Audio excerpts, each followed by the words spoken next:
A common issue you find when you're doing photography, especially when you're using flash photography, is a red eye. This happens a lot. It's very common. A lot of cameras, photo editors on your cell phone now actually will take it out for you, which is a really nice thing. But if you're editing in Photoshop and you want to know how to remove this, it's a really, really simple thing to do. So we're going to come over here to our tools and we're going to right click and we're going to go to the red eye tool. The thing about the red eye tool that is really remarkable about it is that, again, Photoshop is smart enough to recognize that the red is not appropriate and it does not work. And it's going to replace it with the black.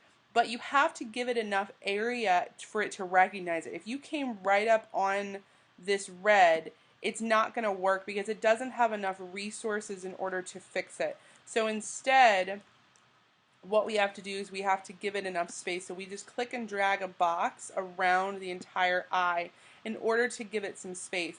The other thing that you can do is, what's really great is you can just click on the part that's red and Photoshop will fix it for you, which is a really convenient thing. It goes really, really fast.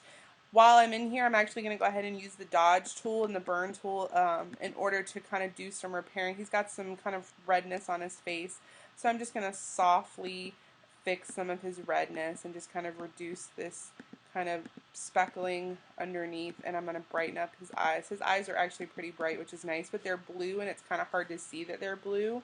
So I'm going to scale down and I'm going to come in really tight and just get the blue without lightening up the black. I'm actually going to use the burn tool. I'm going to scale that down in order to darken up just some of this around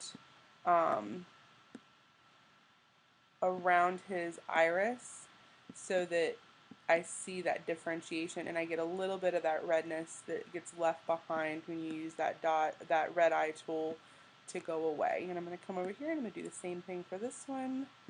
I'm just darkening up ever so slightly. You do have to let go. If you just keep kind of hovering over, it can get a little layered. So you want to kind of do a little less is more and don't go super nuts with what you're doing. And again, I'm going to come in here, I'm going to brighten up some of this blue so that when I zoom out, his eyes look more blue.